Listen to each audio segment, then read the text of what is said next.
We're rocking and rolling here. Up and there we go. We Everything is is running. live. We is live. He Right, is fair enough. live. We is live. Live. Live. Okay, how are you then, Did you okay, buddy? I'm all right. You know. Yeah. Soldiering on? Yeah. Not under the desk. Yet. Sorry, that's all. That has happened. So here we go. It's like, hashtag bright side. The thing I remember most about that particular episode is just your hand coming up over the thing to try to change the thing. Trying to run the board, kind of. Yeah. There's just his hand every now and then. It's like the show must go on. Oh no, man. Oh well, fair enough. Well, did the storm hit over the weekend? By the way, no, we didn't get anything up here. Nothing. So okay. we dodged that. Yeah, we didn't get anything up here. It's been and right now it's 30. I think we hit 34 today. Yesterday was nice, like 28, 29. And after the temperatures we've had, I was saying earlier today, I'm like, this is great. I'm outside in a sweatshirt and I'm working. My hands aren't cold. And it's like I started working earlier this morning and it was still like 25 degrees. When I got up, it was 14. By the time I got to the dealership and got cars set up, I'm like, it's 25 degrees. And I'm like, this is great. I was like, wow. Hands and no gloves. I'm like, this is nice. And then it's warming up 28, 29. I'm like, and I was laughing because like 2 months ago, you'd be like, this is freezing. I can't work in this. This is ridiculous. You know, but once you get used to it, you acclimate to it. You're like, oh, this is nice. You know? Yeah, no, that's good to hear. Yeah, well, it's it. Positively balmy. yeah, balmy 30.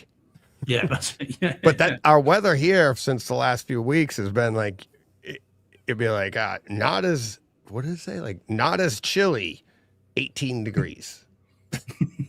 Oh, okay. Yeah. Oh man. I mean, it's funny that that coast you have the extremes compared to the UK. You have the extremes of the heat and then the extremes of the cold.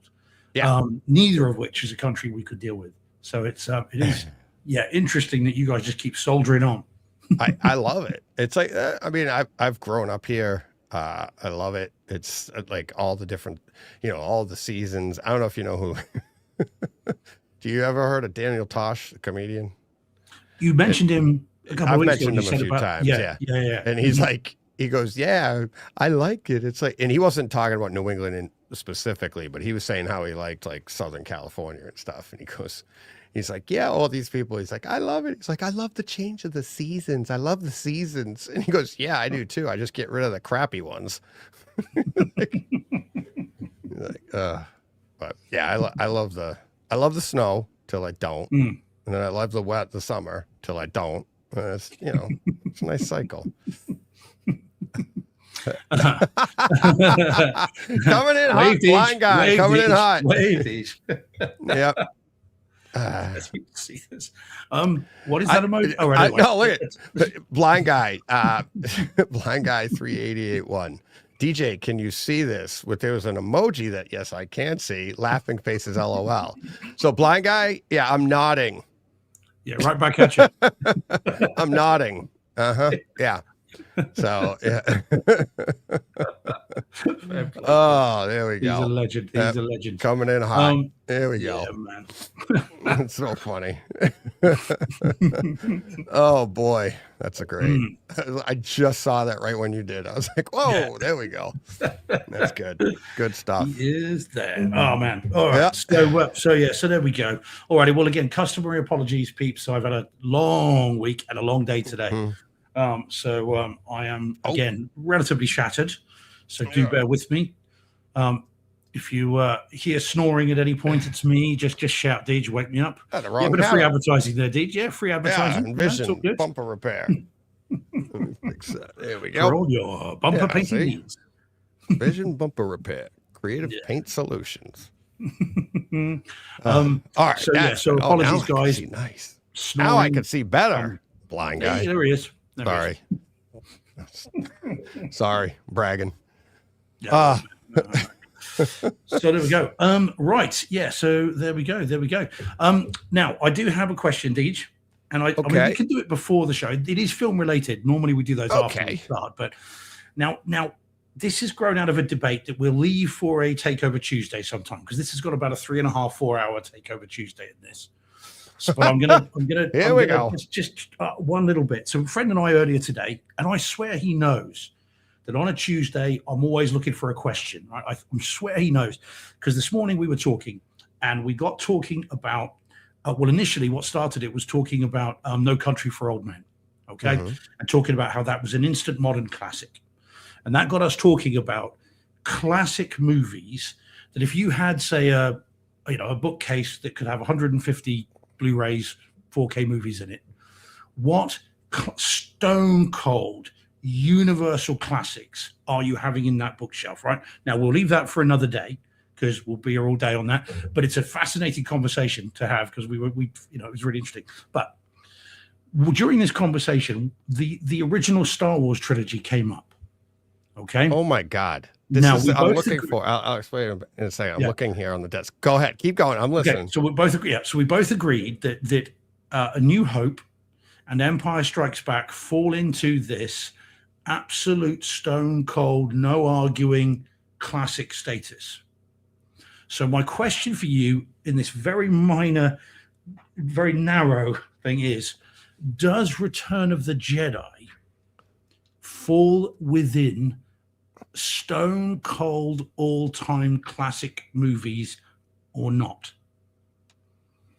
Now, as I say, believe you me, right on there were so many topics we went into, but I'm just talking on this because I said no, and I like Jedi, and I saw it 3 times on my own in the theater, age 9, and I really enjoyed it.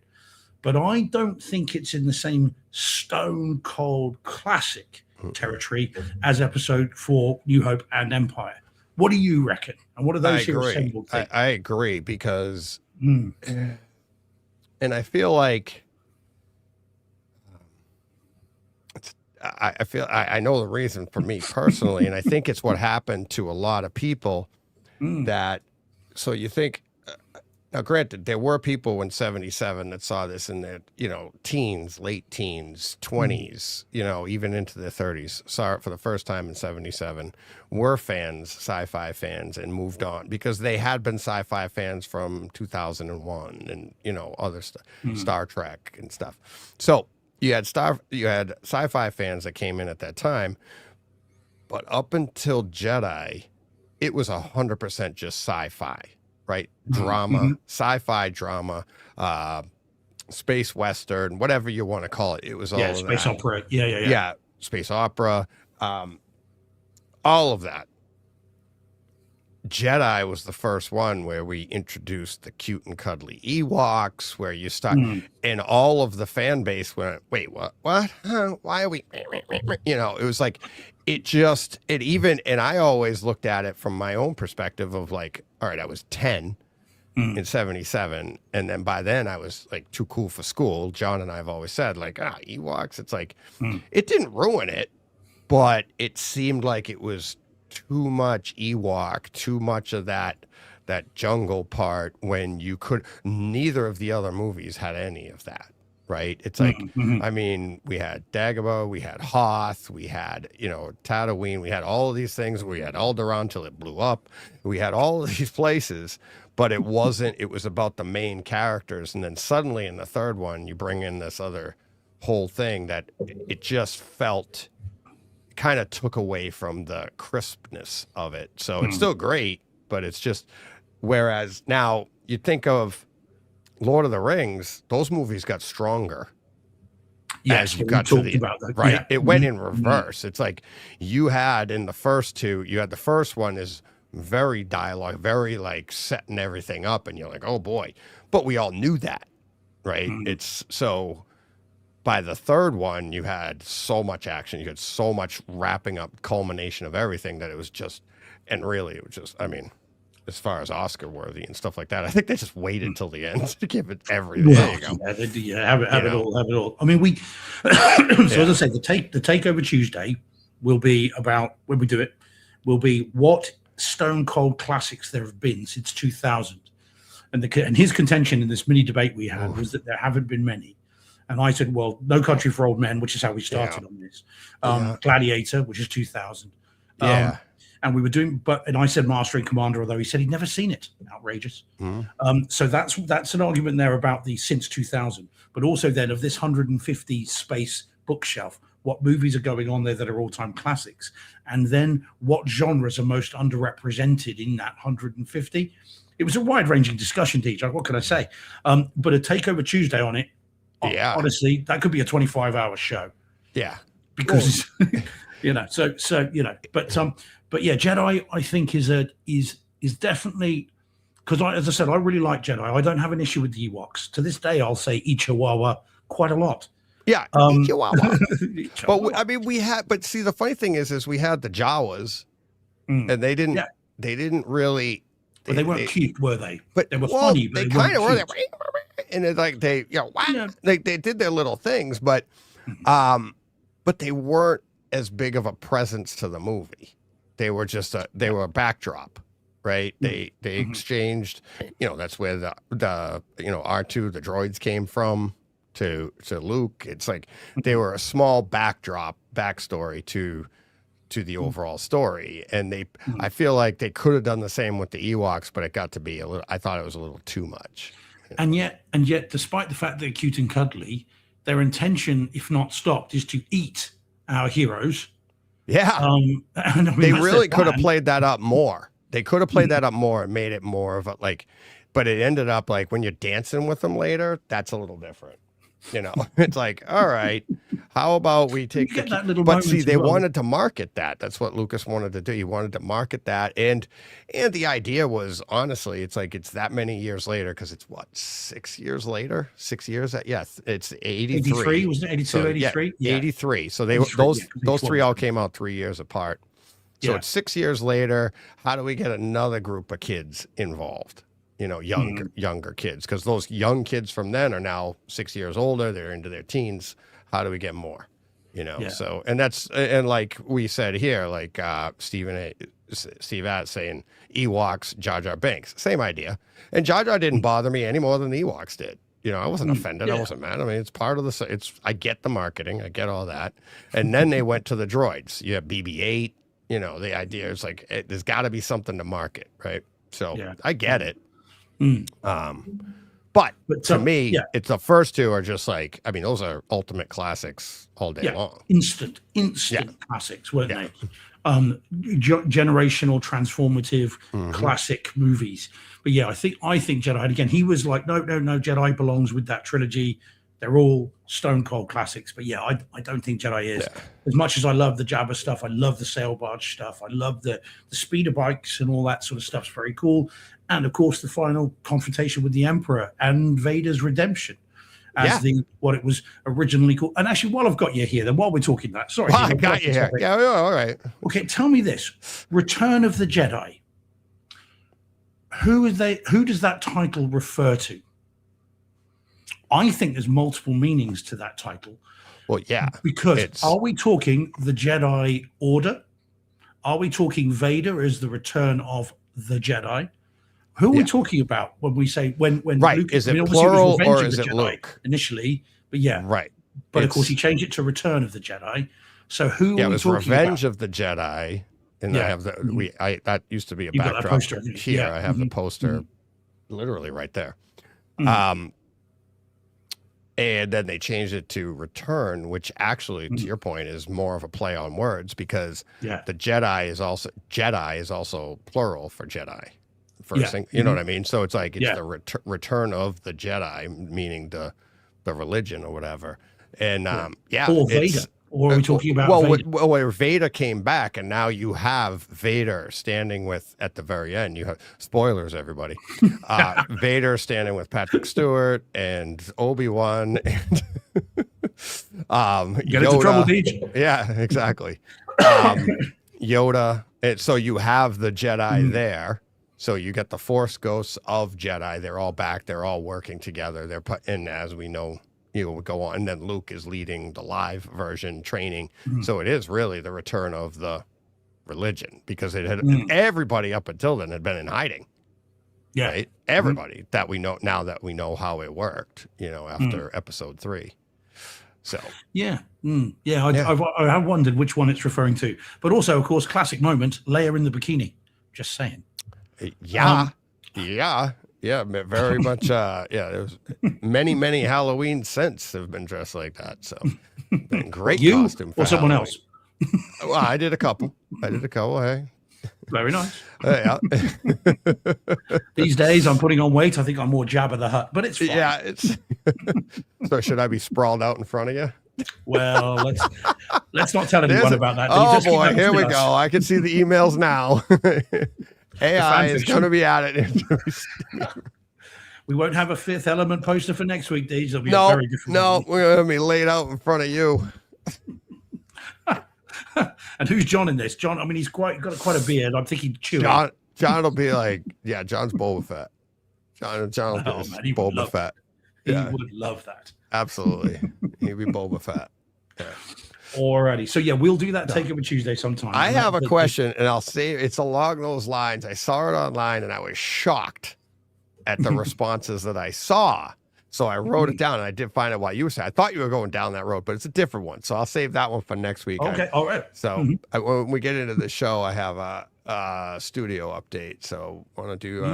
Okay, let's do this. Rock All and roll. right. Yeah, there we go. See, studio update. Where is the?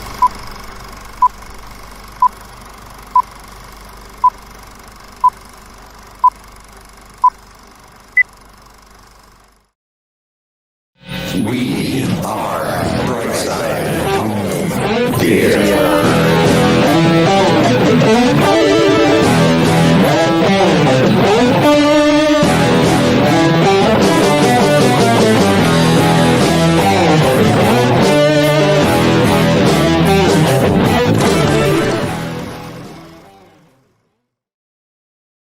Hey, home theater nerds, welcome to the Bright Side Home Theater Podcast, the multi-award winning, giving and receiving home theater podcast. It's all about the experiences, the sights, the sounds, the scenes. I think I screwed that up somehow. I don't know. Did you? No, I that's don't not know. right. I don't know. Felt like I stumbled there for a second. No, it's all good. maybe. It's all good. Maybe. Alrighty. Right. Shall I say hi to everyone in the chat, Deej, while you're thinking Sure. about what it is you might have screwed up? That sounds like No. Yeah, my words. Yeah. Yeah, let's hit it. Go ahead. All right. So Dom was first in this evening. He wasn't. Sorry, earlier this afternoon. Wasn't. Oh, really? Somebody was on earlier. I can't remember what he said. Oh, it was Captain AC3 Oh. with "We're getting beat up." Oh yeah, he had a quote. Captain, I saw it earlier. We're getting beat up by the inventors of Scrabble. Oh. Oh man. Yeah. I heard it this morning. I read it this I morning. know it. And now Yep. it's me. Go on, tell me. What's it from? I had it this morning. I'm trying to think myself. Oh. Anyone in the chat? God, No, I don't even want to look. I'm trying to. Oh man. Right. Whilst everyone's thinking about it, let me say hello to everyone else in the chat. Then that's annoying me because it'll come into my head while I don't think about it. So Dom was second in. It's going And great. saying, I don't want to thanks even for read the chat. amazing- I took it off.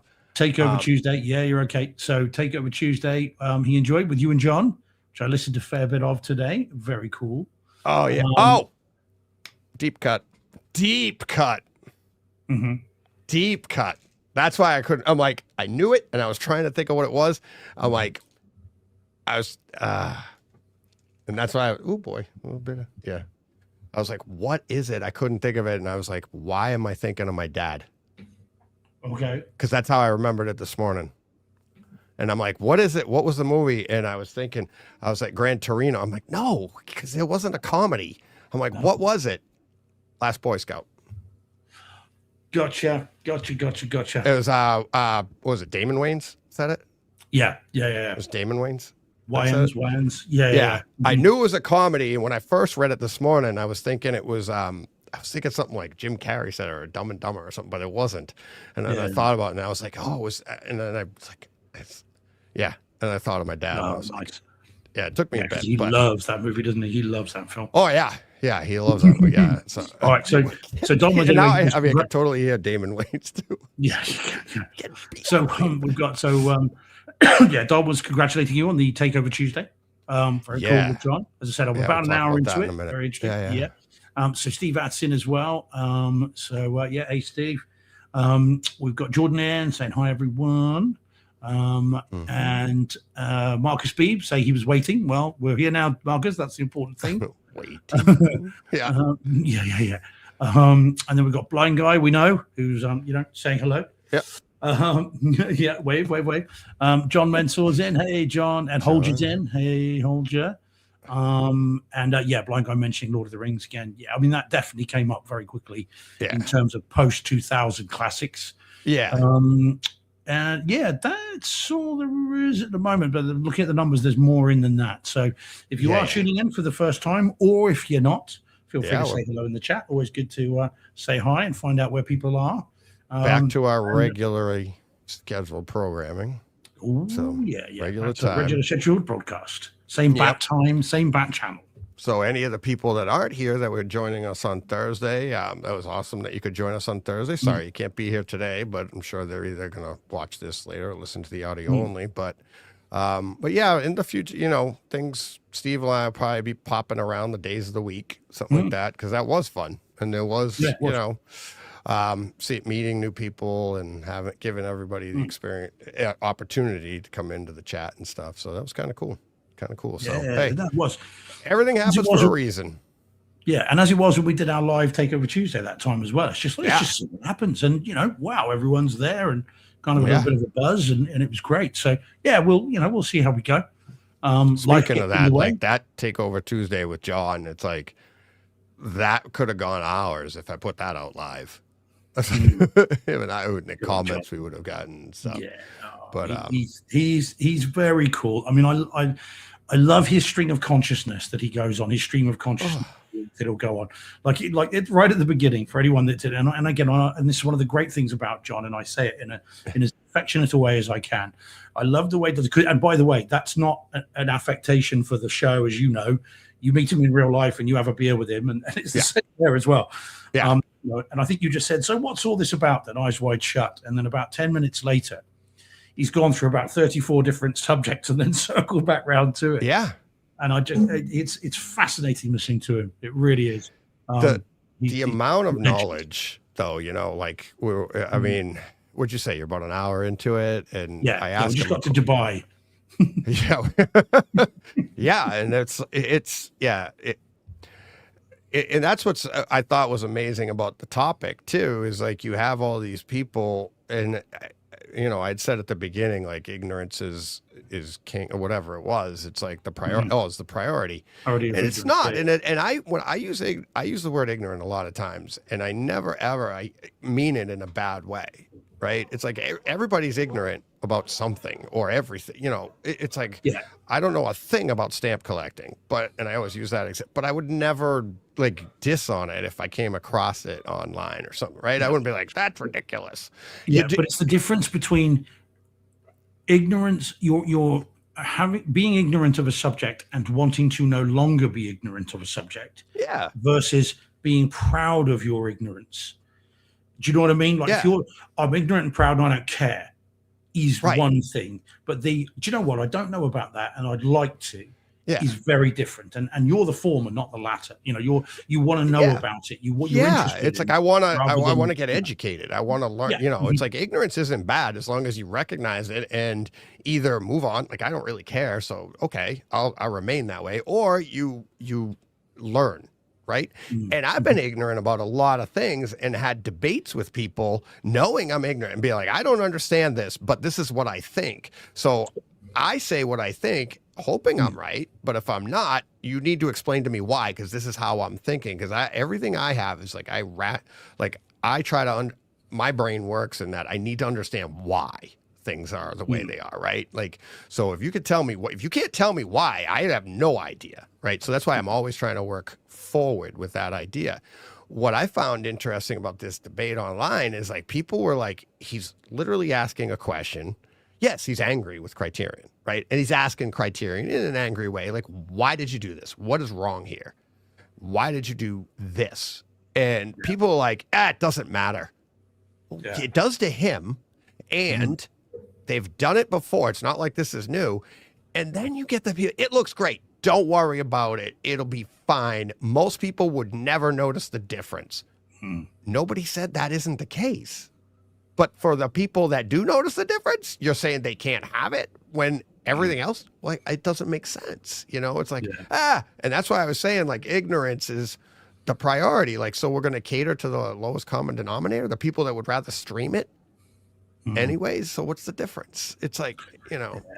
I mean, I must admit, I as you were talking about the ongoing individual on Twitter, I wasn't sure who that was. So but there's there a was few of someone them. One I engaged with, but there were quite a few. Well, I responded to one of them who was sort of saying, "You don't know what you're talking about," almost Right. verbatim. Yeah. So I responded and I said, "Look, you know, whatever else you might think or know, this guy knows what he's talking about. You know, and if he sees this, that's good enough for me. And I've not got no skin in this game. I've never seen Eyes Wide Shut. I was nearly on set of it. Yeah. I was at the studios when they were filming it, but I've never seen it. And so I wonder how close I would have been to John, by the way, then, bizarrely. Yeah. I could literally been in the same kind of, literally within the same sphere. Yeah. And the response from this person, and I did not have a go. I didn't steam in. I just literally said, you know, this guy does know what he's on about. Whatever else you might think, I can vouch for him. And, you know, again, his you know, bona fides are beyond reproach. And this guy just responded with yawn. You know, and you're just like, so that's your right. your So level this of topic debate. bores you. Why are you so interested in it? Yeah, man. That's what I kept saying. Like, people were telling him to relax. Why does he have to relax? He's the one that's concerned about this. He raised his concern. He asked the question. You guys are getting worked up because he asked the question. You're telling the guy that asked you don't like the question. You're telling him to relax. You're getting worked. Just move on. Right? And it's like, and here's the thing, it's nobody could tell me he was wrong. Nobody said he was wrong. They were they were saying he's wrong, but he's asking a question. And when I said, he's not saying about the quality of the disc, he's saying, why did they use 10-bit instead of 12-bit? That's it. That's the basis of his contention. And it's like, everybody, and once you brought that to him, they were like, yeah, whatever. They had no answer to it. It's like, so you don't want him asking the question? And the one guy was like, it's not worth a month-long, you know, rant. I was like, well, why you been following him for a month for something you think isn't worth it? It's like, you're paying attention to this on something you don't think it's worth. He does. So, and John has said exactly why he's doing what he's doing and saying what he's saying. People coming at him have no idea why they're saying what they're saying, other than they just want to disagree with him. And they're disagreeing with, they're not even disagreeing with him. He never said, like, it's horrible, it's this or that. He's like, why'd they use 10 instead of 12? You know, it was just bizarre. And it's like, but that's the home theater. That's what the home theater community gets hit with, right? And it's usually like us as home theater people, we take the film, you know, critic idea the next step further. And most of these people that were criticizing John were film critics. So they watch it on their display, their laptop, and they're just like, it's got good writing, it's got good acting, it's got all of these things. The cinematography is nice on their screen. It's like, but it's not the home theater experience. They don't think that's necessary. They have no idea about, you know, depth of color and all of this stuff, right? It's just fine. There's nothing wrong with that. But don't come into a environment or a what do you call it? A ecosystem or something, whatever you want to call us, a community, and say, we don't know what no, we're at the next level. Not saying we're better, above her, but it's just another level of this appreciation. Interest. Yeah. So don't come into it and then claim this part doesn't matter. When, as we've said on this show, and they don't know this because they don't pay attention to this part, but it's like, as everybody said, 99.9% of the population doesn't even know or care about this. Right. But yet the studios are still putting all that effort into it for us 0.1 percenters. Mm. And it's like, Yeah. and we're not coming at you. We don't go into your forums and go, you know nothing. Like, there's a whole world out there. You know, you flat earthers, it's round. There's more to home theater. You know what I mean? We don't say that. We're just doing our thing. They come into us and go, that stuff doesn't matter. I didn't ask you to come in. Yeah. Thank you for I that. was like, all right, come on in. But No. okay. And then when you try to explain it to them, they go, yawn. Yeah. It's like watching paint dry in Dolby Digital. Okay. Yeah, what? It's like someone walking past your front door, opening the door, sticking their head around, going, I don't want dinner with you anyway. Right. Yeah. Okay. What? Yeah. All right. Cool. Bye then. Yeah. Bye. See ya. Yeah, Yep. it's odd, isn't it? It's so strange. Yeah. So strange. And again, and John, in fairness, was trying to raise awareness with Criterion, who haven't responded to him. And so, like, you know, they've just been met with a wall of silence. So no wonder he's a bit peeved. I get that. But that's how stuff gets done, right? You might not get a response from them, but they're just you hope that and he did get a lot of support too, right? So you hope that listening to John and listening to the support, you go as Criterion, you're like, let's not do that again. Yeah. Mm-hmm. Right. And that's all you want to do. It'd be nice if they did respond, but to John's point, like, and he said this on Twitter, is like, they're not going to respond because they're going to have to admit they made a mistake, you know, or explain why they did it. And I don't think there isn't it, because if they just said like, well, the color depth on the transfer, it didn't warrant it, and they'd have to go into depth on that. Maybe it wasn't. If they did that, then they could literally put John in his place and say, look, we saw the two and we're like, why? We didn't think it was worth the effort. But as John explains why it takes more effort, it takes more money, because you can't AI it. You have to manually check each frame. You have to do it takes more to go to 12-bit. So is it worth seeing, Deej? I've never seen it. Yeah. It's good, is it? Yeah. Because it kind of bombed on its release, didn't it? It came out and just kind of... It was controversial for a lot of reasons. I mean, if you can imagine, it's kind of funny to think of now, but I think one of the most controversial things when it came out, and it just says kind of like, obviously, Kubrick, I can't have trouble saying his name. Like, Stanley, as John calls him. Just Stanley. Exactly. Stan. So he's always pushing the envelope, as John says a lot, and even in stuff like this. But I think there's a scene of Nicole Kidman just sitting on the toilet peeing.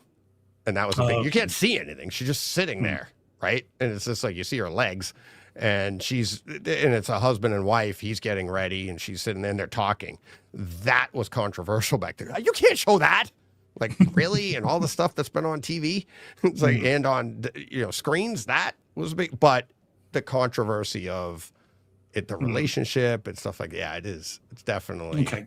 So now the question I'll have to ask John, and I'll text him at some point, is asking me if I've never seen the movie, so I've got nothing to compare it to. Is it still worth buying the Criterion one? That'll really put the cat amongst the pigeons.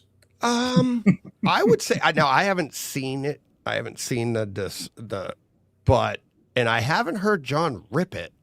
So I would, going by what everybody says, that it looks great. I'm not doubting what they're saying, right? And I haven't heard John rip it.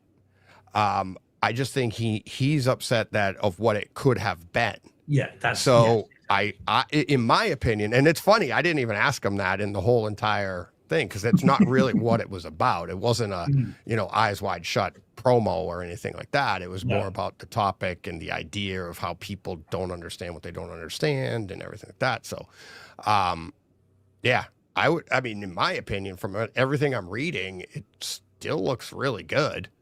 But to John's point, it could maybe be better in it, and maybe it doesn't look bad on what we have, but if you have a 150-inch and display in a higher end theater, you would benefit from the 12-bit, which is really what it's about. So that's all. Okay. Oh, and I think I just checked in. Yeah, I don't think it's out here yet. So, Dom, I think, did you import your 4K disc? I'm assuming you did. It doesn't look like it's come out here yet. So Paul's got he says he Paul has F. PF. Paul F. saying, I have the Criterion 4K. It's the best version, very grainy and very filmic. So, Oh, okay. All right. All right. Well, Yeah. I'm like I said, I never saw it when we went to that weird and wonderful place where we went there for, which was the Prop House, and that was at Elstree, and there they were filming Eyes Wide Shut while we were there. yeah. And the guys that owned it said, "Oh yeah, Tom Cruise is, he's often wanders past during breaks in filming," and they were like, they couldn't say enough nice things about him. They said he was lovely, he was chatty, Yeah. friendly. They were just kind of Prop House guys. He didn't need to speak Yeah. to them. So yeah, that was going on right then and there. So yeah, but I've never seen it. I think all of the negative publicity when it came out just put me off, and I wasn't a particular Kubrick fan. I wouldn't even say I particularly am now, even though I've got The Shining and I've got 2001 and a Full Metal Jacket, and Full I Metal love those Jacket, movies. Clockwork But I'm not Orange. which I've got in 4K. I've never seen it, Deej. You've never seen that one either? I've Oh got my it in God. 4K and I haven't seen it. I've never seen that film. Something keeps putting me off seeing it when I go into the cinema room, and it's like, ooh, what shall I watch? It's just kind of gone into the collection and I haven't seen it. His movies, like them, like whether you like the individual, not all of them in general, like them or love them, like the individual movies, you can't deny that you're going to have a discussion at the end of it. Tom's like, what? What? We'll see what? Yeah. I will see it, Tom. I've got it. I haven't seen it yet. Yeah, exactly. You're probably going to buy it again before you watch it. Kung Fu Panda special. There you go. You're like, yeah. I mean, I remember 2001. I've had to have that explained to me so many times. I still don't understand. I'm like, me and my buddy watched it 15, 20 years ago in my theater early on when I had that theater, and we sat there, and he does the same thing I do for a living, and we took a snowy day and we watched it, and at the end, and he's a gruff hunter type, like he's not emotional. He doesn't. We ended that thing, and we both looked at each other. Like, what the hell was that? It was slow. We were like, but I've talked to people since then, and it's just like have people that love it and like get some of like what I'm missing, right? Yeah. And yeah. all right, so I'm still a little bit weary about it, but I get it. And Michael Piantanosi says, "Yeah, been a fan from day one." Yeah, I mean, I get it. Like I said, I'm not disparaging it. Just I think I came to his movies too late. 2001, I saw, in 2001. No, I'm just kidding. Yeah. 2001, I saw way back when, and I remember that and really liked it. And again, "What are you doing, Dave?" was great, and I loved all that. And that was a really good film. And Full Metal Jacket, again, great movie. In Nam, Deej. Yeah. Or actually the London Docklands. But and that's fine. But yeah, so Clockwork Orange never saw Dr. Strangelove either. I've never seen that. And don't own that, in fairness. Yeah. But I do need to, and again, so Eyes Wide Shut and Clockwork Orange, I do need to see them. Yeah. But certainly, yeah. So sorry about that. Yeah, Clockwork Orange was bonkers. Yeah, well, I wonder, you see, I'm a little wary of it, I think, because of the work that I do. Because as I understand it, it's about the glorification of gang violence and control of society. And I'm wary of a little bit of kind of seeing too much of the work that I do in that. And I'm not sure how I'll react to it. So I mean, like I said, I've got it. I just need to sit down one day when I'm in a suitably masochistic mood and watch it. It's been forever since I've seen it. I saw it a couple of times, but I was much younger, and it was like, what am I looking at? And so, like, to your point, it's like I felt like it's an interesting take on like that idea, like what you're saying, and anarchy and what's going on, what happens and stuff. So it was like I'd have to see it again. But but even as like Paul says in the chat, he's like, I can't say it. Stan's films take multiple viewings to really appreciate them. So much depth to everyone. Yeah, and that's why it's like very exacting. Yeah, it is. So. Yeah, it's very, very. I mean, he was, again, as John said in the Takeover Tuesday, and he and I have had private conversations about Stanley Kubrick as well, and how fastidious he was, and famously would do hundreds of takes for the slightest little thing, and he didn't really know what he was after till he saw it, and then would just do it. So Yeah, very interesting, very interesting. But there we go. All right, well there we go. But a hell of a takeover Tuesday. And anyone that hasn't heard it yet, Yeah. do so, because John is a font of all knowledge, and Deej is just trying to steer him. Yeah. Through the maze. If you can imagine, it's like it's like somebody just dropped the throttle on an F1 car and you're just trying to steer it. That's all you can do. You can't slow it down. You can't do it. Just keep it on the track. And it's trying to keep up. It occurs to me, John is the Sheldon of the movie world. And because once he goes, he just kind of knows it, and everyone else is kind of trying to keep up. What I find fascinating is like I picture him like he's like me with a much smarter brain.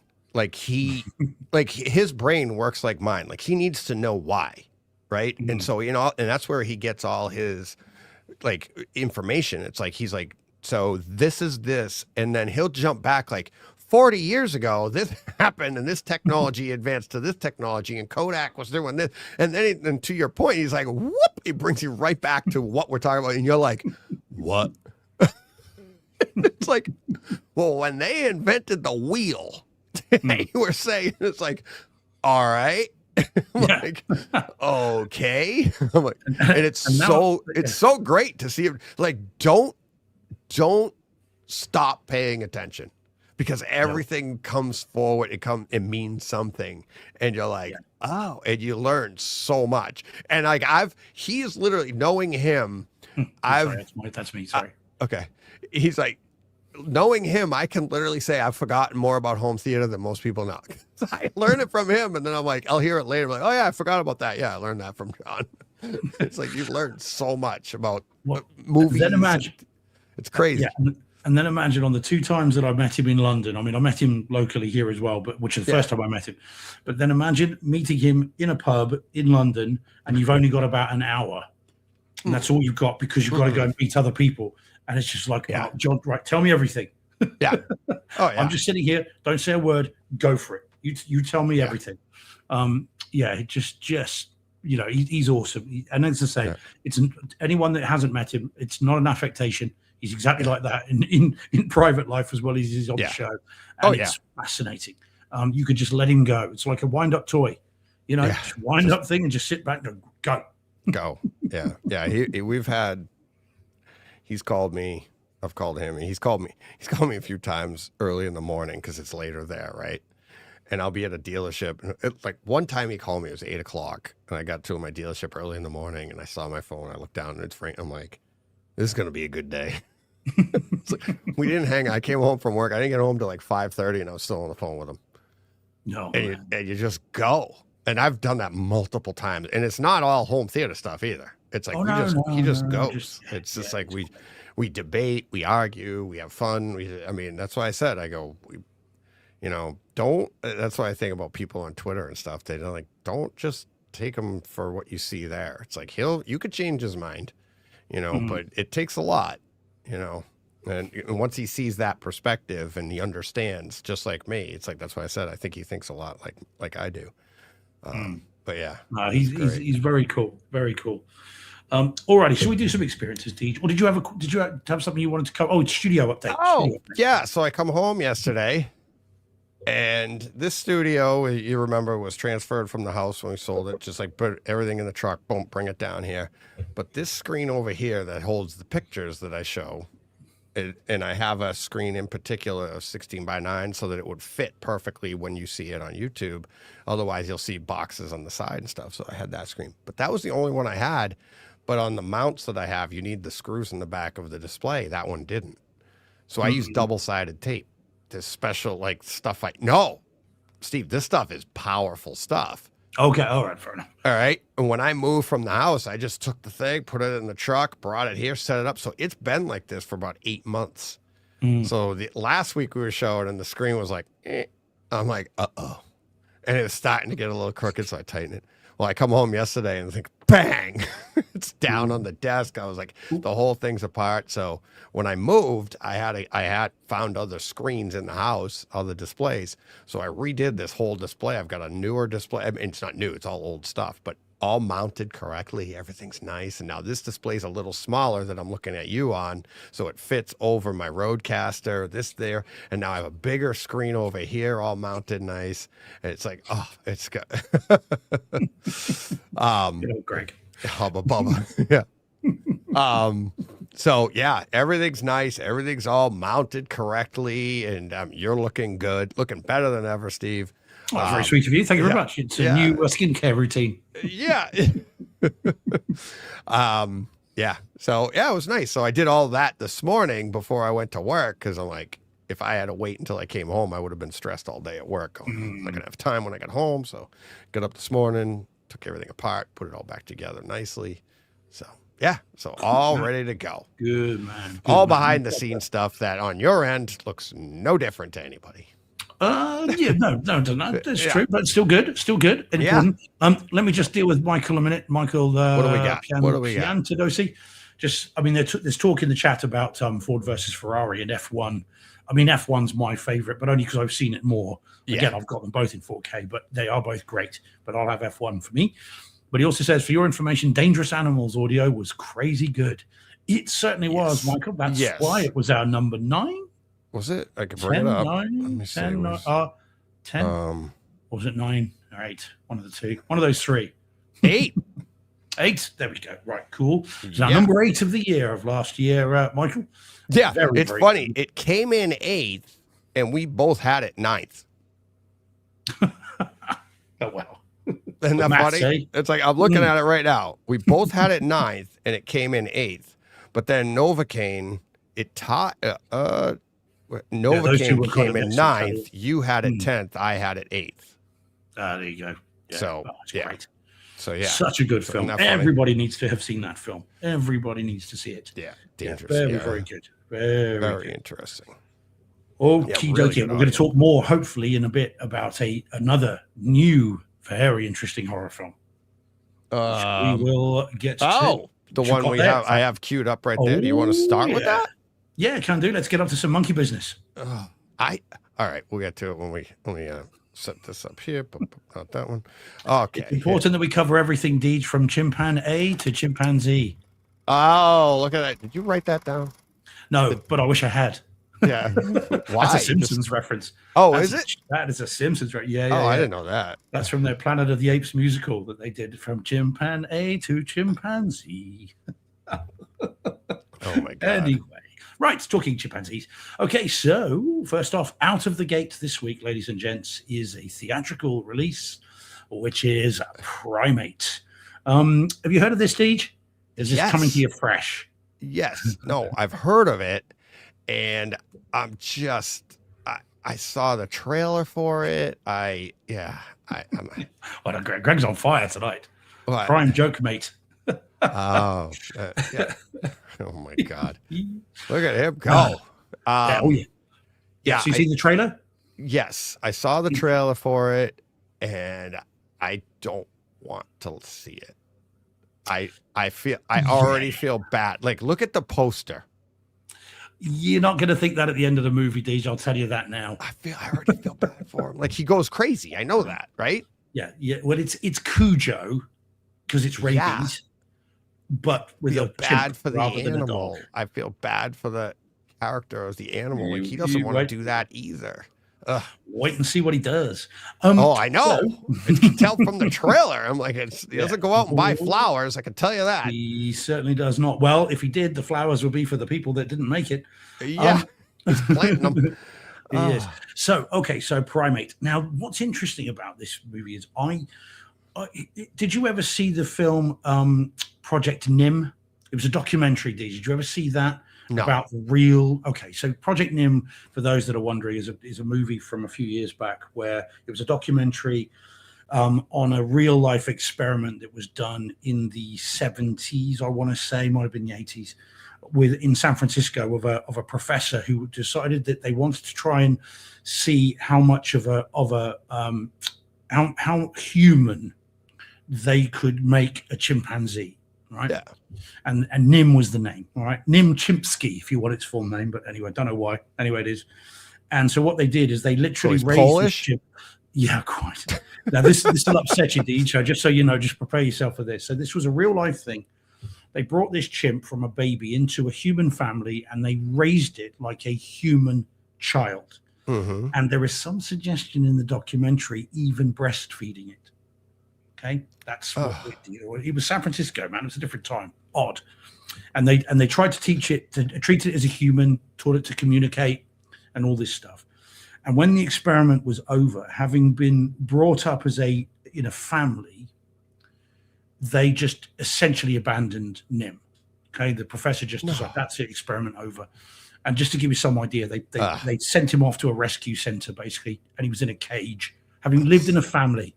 Yeah. And after 10 years, I think it was 10 years, one of the keepers who had been part of this experiment went to see him and hadn't seen him for 10 years. And the first thing Nim did on seeing him was that, which was the sign for play. 10 years, man. 10 years. And the poor thing is, just in a cage. Anyway, right. So the reason I raised that is to do this. It's an interesting documentary. It's heartbreaking, but I've heard the story. Isn't there another movie kind of based off of that idea or something? There's other things. This was a real thing. Yeah, I know, and I've heard the story, and I hate it. I wish the people that did it were in the cage for the 10 years. It's like, you're just it's what tough. are you doing? It's a hard watch, but it's a really interesting story. Anyway, so the reason I raised that is on that cover, the chimp's got a red shirt on, and it's interesting that in this one, in Primate, that our Ben, he's got a red shirt on, and again, it says to me, okay, that's deliberately echoing Project Nim. So anyway, so we have this is apparently set in Hawaii. It's all shot in London, but anyway, it's set in Hawaii. And this family have a pet chimp that they've brought up to use sign language and everything else. And again, he's been part of the family. And early on, he is he clearly has contracted rabies. Apparently, there's no rabies in Hawaii. But there it is. But he does, and it sends him crazy. Yeah. And when I say crazy, I mean crazy. Yeah. And people get killed in this. They really do. It is ultra gory. It's an 18 in the UK, which is rare these days, because there are some proper kills in this that are wince-inducing. You're almost like, whoa, really? Ouch. Yeah. Okay. And what they've done is actually lean on practical effects. So there's very little CG in this. So they actually attacked humans with a chimp? Well, they just threw the chimp at him. Yeah. We're going to make them really angry, and you're just going to stand there and take it. Okay. Well, so there's a chimp costume. There's a little guy in a chimp suit, which but you never really see that. I don't think it's ever really obvious. But the kills and the gore and the guts are all practical effects, and you can see it, and it feels suitably vile in a entertaining way. So I cannot wait to get this at home. This will be an amazing home theater experience. It will scare the living bejesus out of anyone that comes in that is not a gore hound. It really will, because it's proper stuff. But it's really, really good. And I had a great time with it. And I do recommend it. Way better than I thought it might be. I did wonder if it was going to be a postmodern horror and be a bit rubbish. But no, this is an old school gorehound movie, and I do recommend it, Deej. I get why you're reticent, because you are an animal lover, and I know you are. I mean, can you watch Cujo now or not? Would Cujo I could. And that one bothered me too. But Cujo's not as smart. You know what I mean? Like, this is getting to the level of like you said, like even in this poster, somebody said in the chat, look at I think it was Paul, I think, if I'm wrong, sorry. But look at the poster. It looks like an abused child. Right. And then, you know what I mean? So it's like, but there's not that here. There's no suggestion of that here. No. But treat him. Right. He's just ill. But that's another level. Chimps like that, we can relate to them. I mean, we relate to dogs, obviously, but then you relate to you could relate deeper level with a chimp. So that's why I'm just like, it makes it that much harder. And I don't get me wrong, I'm not crazy about Cujo either, but it's like, it's just, yeah. Have you ever seen a chimp in real life? Real life? Probably at the zoo, I got to imagine. I don't know. I'm not walking down the street. Yeah, you don't meant to Michael Jackson's house. No, No. Luckily, No, yeah, indeed. I wasn't Indeed. invited. We won't make the joke about I'm forever blowing bubbles. So yeah, well, they are ripped in real life. If you see them, No. it's a song. Yeah, It's yeah. a song, Sophia. It's a song. And in the if you ever do see them in real life, and I have, they are ripped. Like one of the things that struck me is how they are absolutely like Yeah. just sinew and muscle. Yeah. and you wouldn't, and teeth, and you absolutely would not ever want to upset one. And after you've seen this, you really won't want to upset one. I've looked in the mirror. You said it, Greg. You said it, buddy. You said it. I ain't going near there, man. That's why he shaves so much. Oh God. But yeah, That's no. great. So it's really good, and it'll be great at home. But this is a Halloween one, Deej. Oh. And only I think, yeah, I understand your reticence, Yeah. but it doesn't still go rec- there. Yeah. Okay. Yeah, I still recommend it because he's just hot. He's just a bad guy in it. He's just he's Jason Voorhees. He is Freddy Yeah. Krueger without talking. He is Michael Myers, but a lot stronger. Yeah. And so I don't think you can very quickly forget. He's not a dumb animal. Do you know what I mean? Yeah. There's more. There is more. Yeah, it's not a mistreated animal. It's not like a quite. Yeah, it's not they do a good revengeful. job Yeah. at allowing you to not feel bad for them. It's Exactly basically that. what you're saying. Yeah. Yeah. That's that. Yeah, exactly. I Yeah. couldn't put it better. Absolutely. Yeah. So it is an interesting film, and whether they'll do any more, I don't know, but it's well worth it, and it'll be great home theater. Yeah. So yeah, All right. definitely recommend it. So, all righty. I don't know when, but I guess I'll try. Good on you. I guess I'll try. All right. Let's see. What do we want to do? Why don't you do? I Wanna do only another have one? two. Okay, And one go of them ahead. is one you have. Oh man, which I might bring down the. That's the one mood a I bit on have that one. too. So we won't do that yet. Deej, yeah. No. We'll No, get to it. Yeah, it's a home theater one. We'll get to it. Let's do. Yeah. Yeah. Pick which one you'd like to do next. Let's do top left. Because that's been there a while. That's from mid-December. Let's do that one. Yeah. And we've just talked Cujo. Let's talk another Stephen King adaptation. There we go. All right. All part of the Here we go. plan. All part of the plan. Just like All we. part of the plan. Oh, I gotta remove that. Okie dokie then. Yes, and apologies for this, guys, because I have had this in here for a while, and we've skipped to put more recent movies in instead, and I've been meaning to get to this. So this then is The Long Walk. Look, Steve at in the chat. Yeah. Got any happy movies? Yes, we Define do. happy, Steve. Yeah.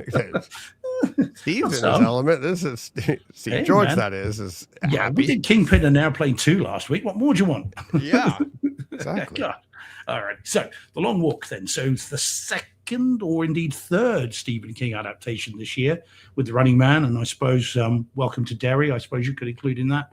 And this is based in the same sort of set of stories that The Running Man was in when King was writing as Richard Bachman. And I have reviewed it before, but in theaters. This is the 1st time reviewing the 4K disc.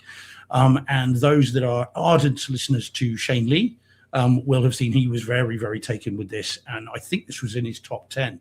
I think it was of last year. Story is, as I've said before, straightforward. They're supposed to be teenagers, apparently, although I don't read it that way, but apparently they are supposed to be teenagers. You're in a future world where society looks like it's broken down, and there is a kind of game show, which is people volunteer to walk. And the last person standing literally wins an untold wealth and a single wish. Okay. And so off they go. And this group of young lads start walking. And the movie doesn't really stop. It just keeps moving. And you've got Mark Hamill in here as the major, who's the sort of erstwhile bad guy. That's him there with the gun on top of the thing there. And they keep going. And along the way, you get to know these characters. And of course, people start to fall by the wayside. It is brutal. It is graphic. When people die in this, they show you.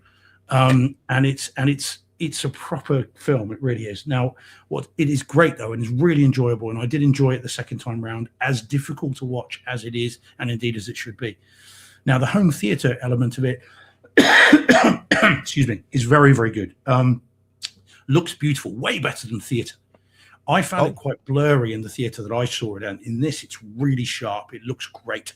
And the various vistas as they're walking, so you get the, the wide open plains. It looks to be like they're walking through, the central, Midwest, I suppose, something like that, with this big open spaces anyway.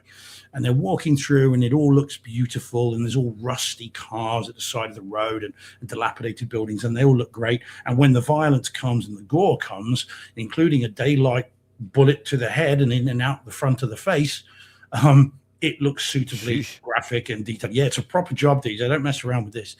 And then the audio is very, very good as well. You get your storms, you get all that stuff. There are some half-track kind of military vehicles following them, and on at least one occasion they unload, and that all sounds really bassy. It's a very, very good film. It's only a short movie. It's not very, very long. But it's very cool indeed and well worth seeing. And it's surprising how a movie where it keeps moving is still engaging and interesting and enjoyable. I mean, all the dialogue is given on the move, which I think is generally something that is frowned upon.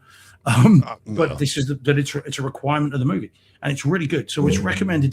Did you buy this one? I can't remember if you did on Kaleidoscope. No, I haven't bought this one yet. Okay, worth picking up. Worth picking up. Yeah, it's good. It is good. Look. Yeah, I thought you might have cha-chinged it when we talked about it in theaters, but I'm not sure. Nope. So yeah, no. Nope. Okay. It's 4K Dolby Vision, Dolby Atmos, 1999. I haven't bought it yet. So okay, well worth doing so. Yeah, It's really, really good. It's very cool. Jordan's just saying, oh yeah, well done, just Jordan. So yeah, third of 4 Stephen King films. So the others are The Monkey, Life of Chuck. Well, we talked about both of those on the show, and then The Running Man. That's not dropped on 4K disc yet. Yeah. So when it does, then we'll talk that one. But yeah, there we go. So very cool, very cool. Nice. And yes, Michael, yeah, I did review it, but in theaters, not on disc. Hence why we're coming back to this now. Yeah, the whole theater experience of it. Yeah. Ooh, yeah. Oh, that's cool. There you go. Cool. So well recommended, that one. Yeah, enjoyed it. All right.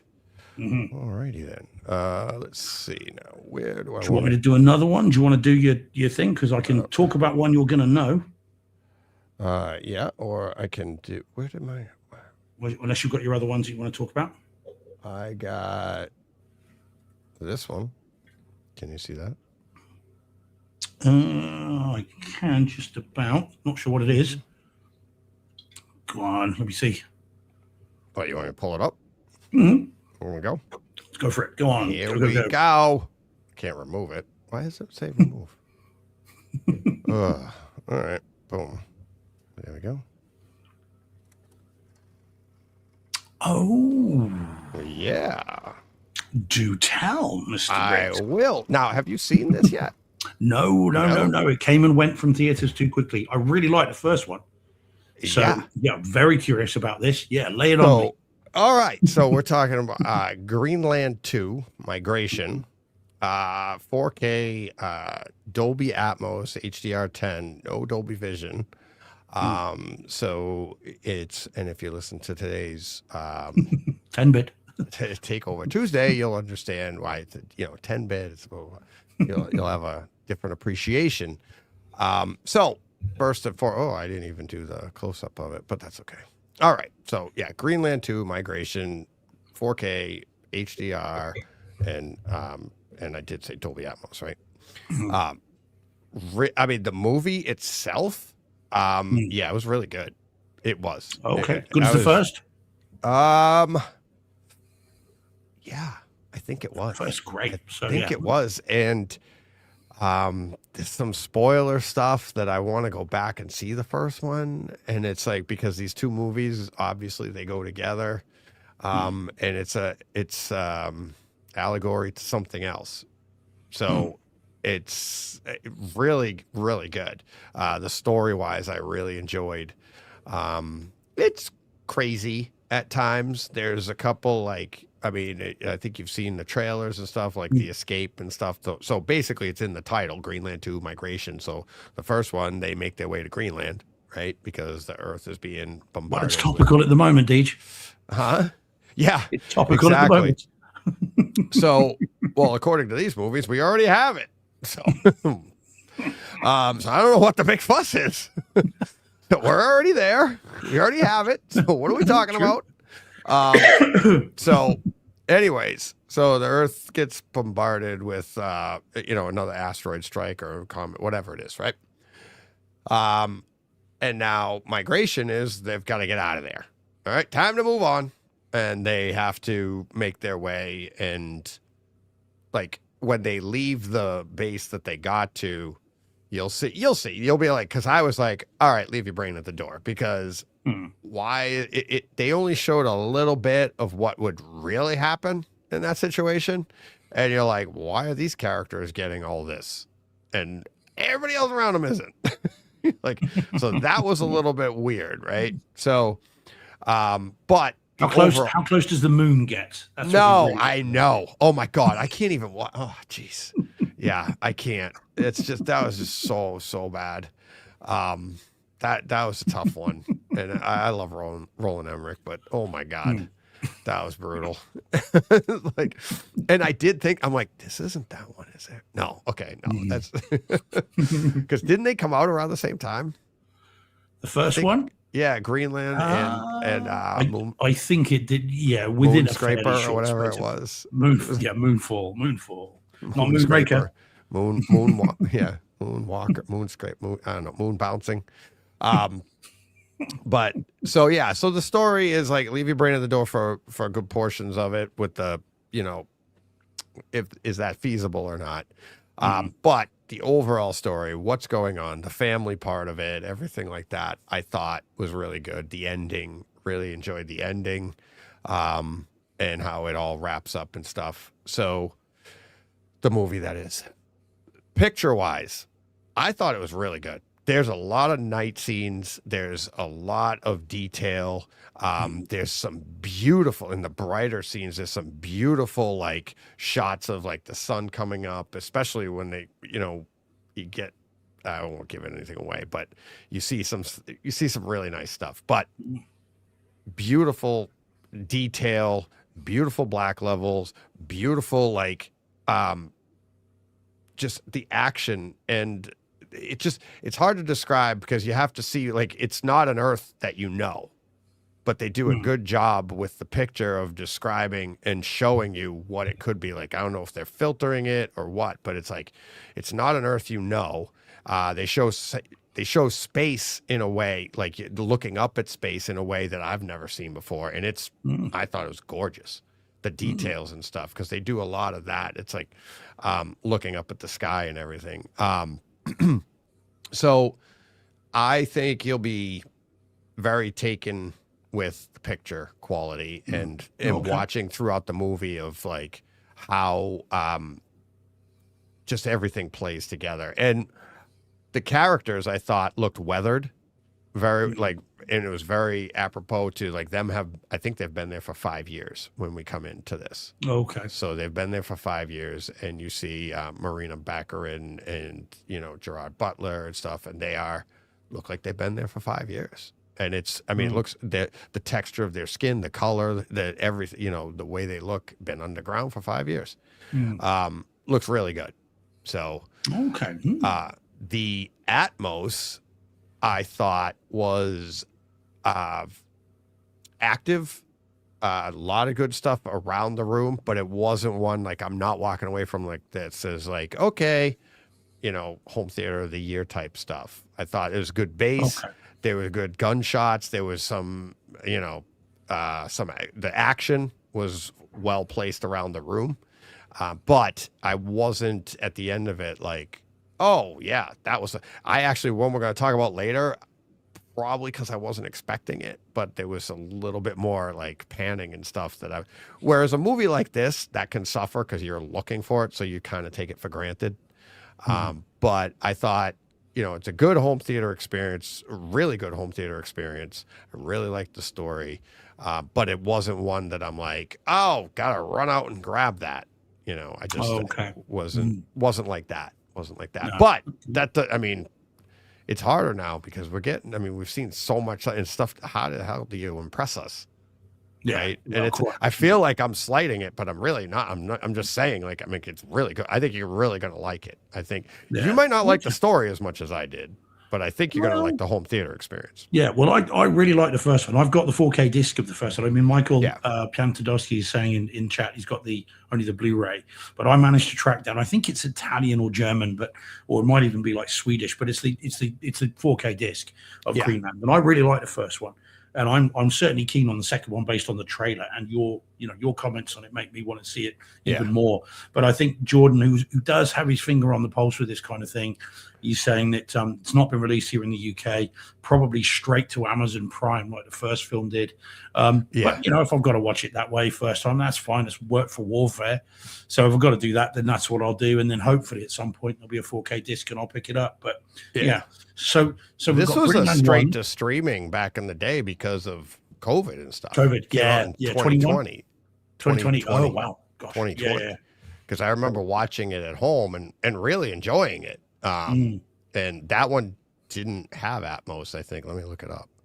Yeah, I didn't. You know what? I'm not sure if the 4K disc. I'll look that. Yeah, no. But Kaleidoscape so what are we thinking? Doesn't have Atmos on Kaleidoscape. It's just it's the same as HDR10. So we've got Greenland is the first one. The second one is Greenland 2 Migration. So is Greenland 3 Invasion? Yeah, well, yeah. Give it time. Yeah. You'll see. You'll see. Yeah. Oh, my iPad's being awkward. It won't unlock. Yeah. So I don't. I'm not sure if it's. I can't remember if it was Atmos or not. Yeah. I do remember it being good. I have no idea. What do you want? I'm gonna see. No idea. Talk amongst yourselves. Talk amongst it. Yeah. So, if you've got them. What's that? Smoke them if you've got them. Yeah, there you go.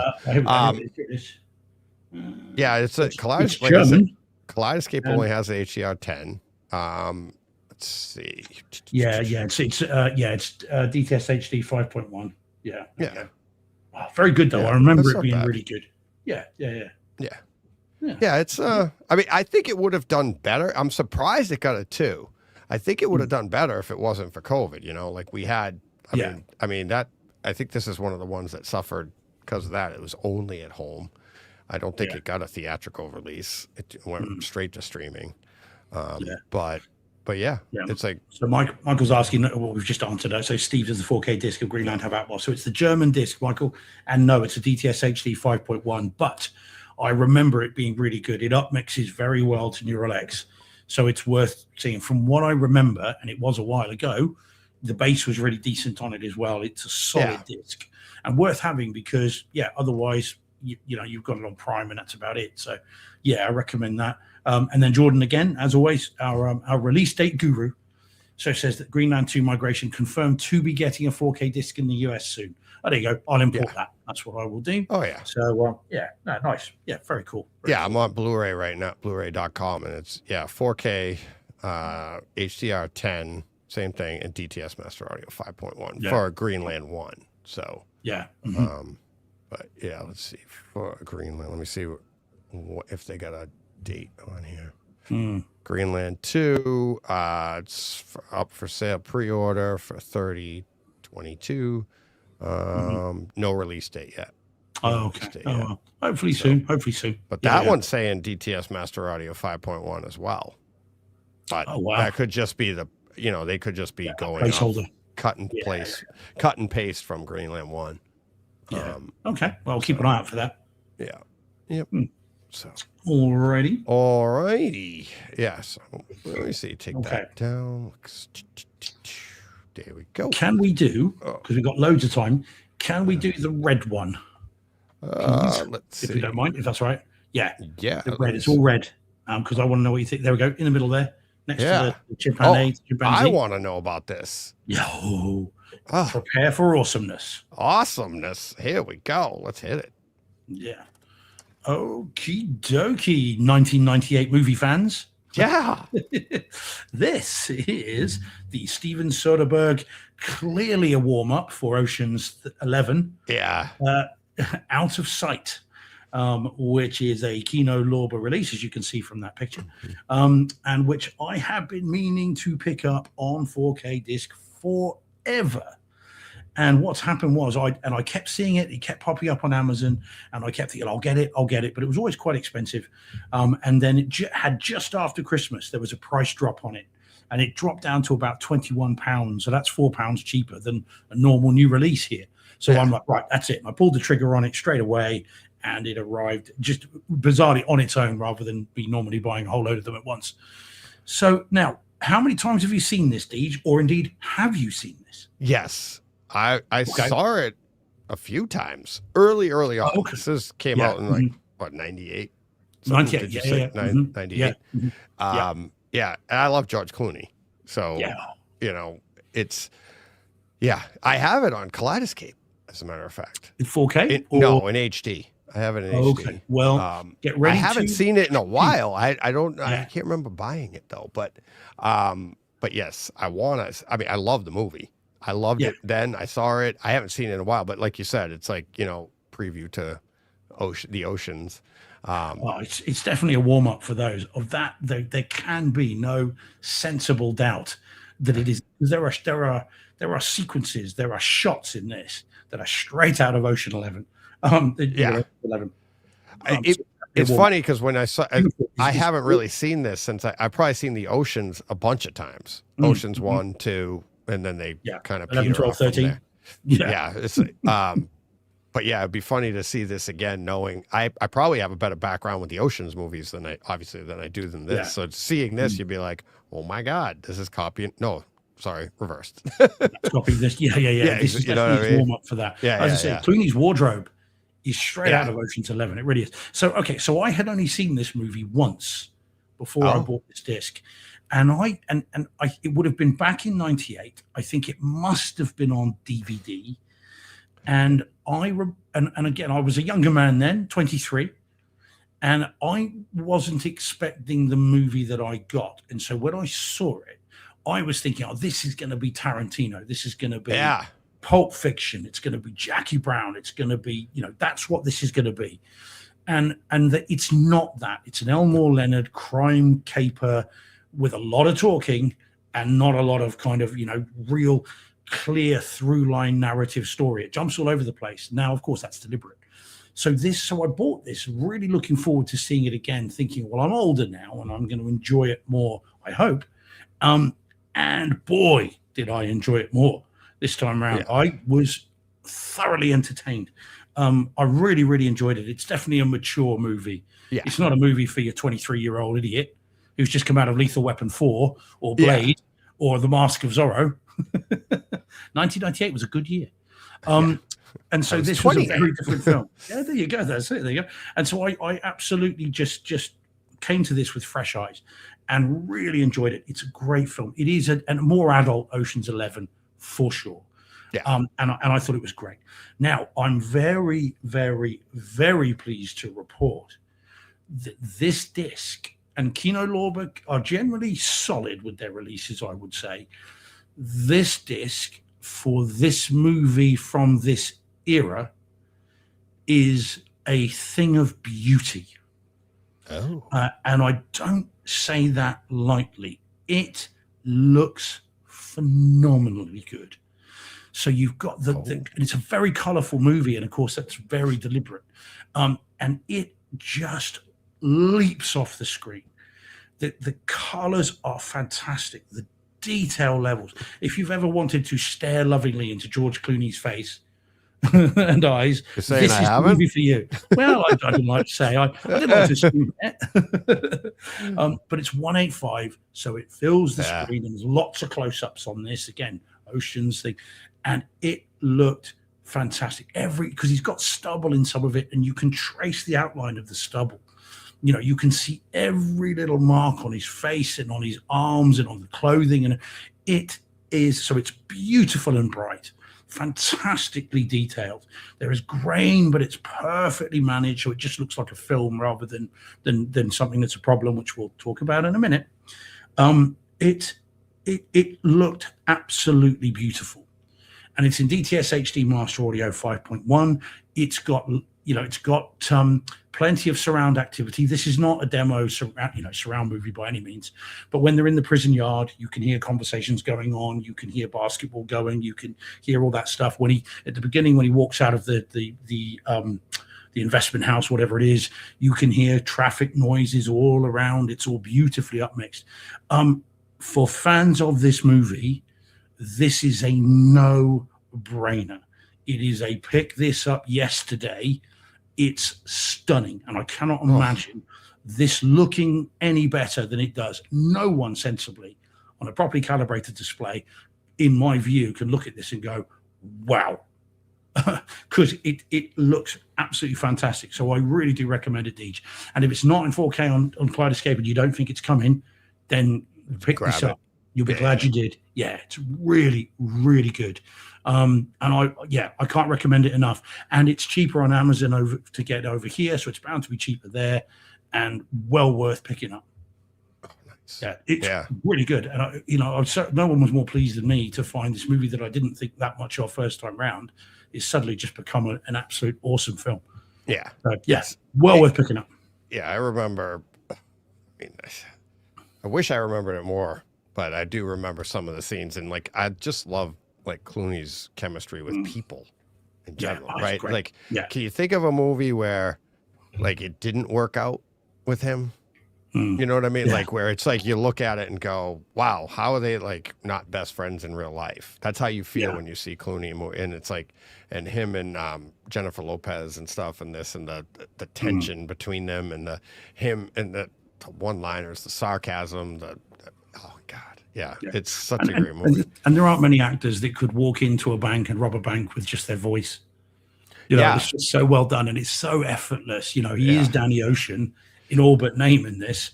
It's so good. But also watch out, by the way, again, I've been on IMDb.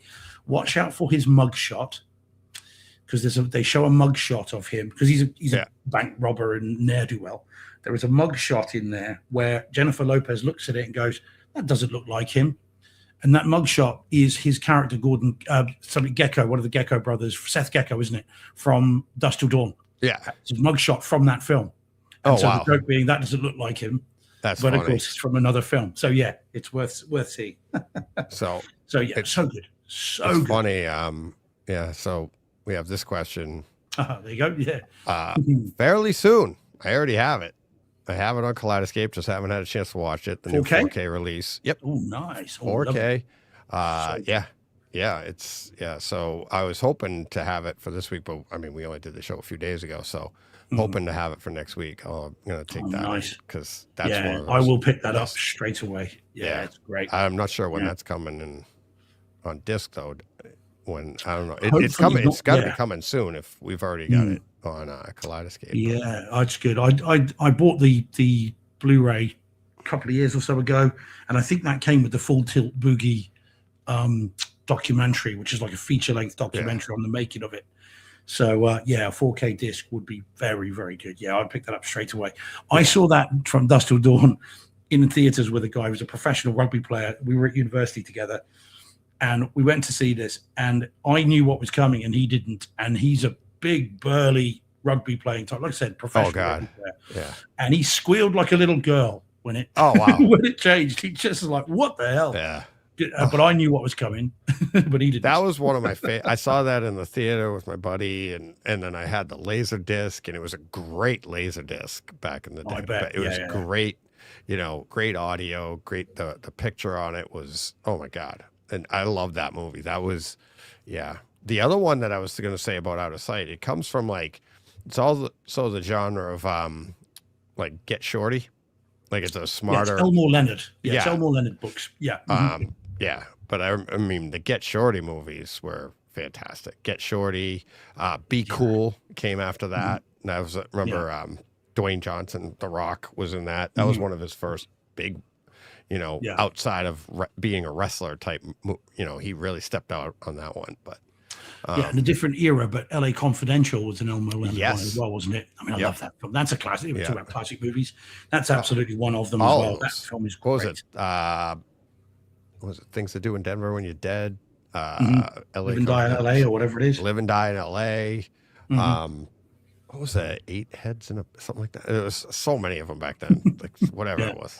Oh Very cool. yeah. But there we go. But this, like I said, don't sleep on this one. No. If you can, go out and get it. It is phenomenally good.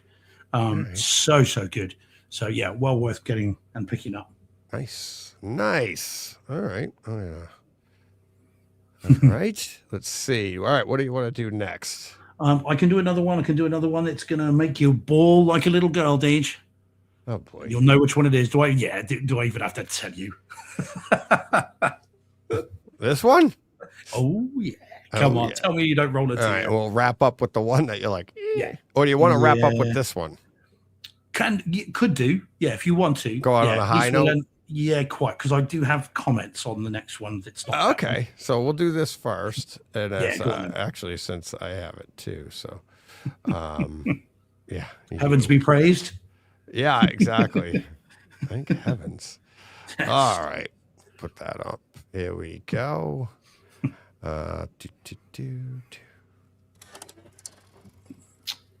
Okay. Do you want to get the ball rolling on this one then, Deej? No, you could take it. You saw it Okay. first. All right. You Yeah. saw it. Okay. And So you have your reservations, so you go, then I'll go. I do. All right. Okay. So this is the very, very good Kevin Smith classic. Arguably his best work. Mm-hmm. As much as I love Clerks and Chasing Amy and I and agree. Red State, and I really like. I mean, not hell. I even like Tusk. Dogma, Yeah. I think, is his best work, I would say. And here it is, and it's finally dropped in the UK on 4K disc yesterday. And it came out December 9th in the US via Lionsgate. And we've then got this version over here released by a company called Vertigo, I think it is, who have now, for whatever reason, now begun distributing certain movies.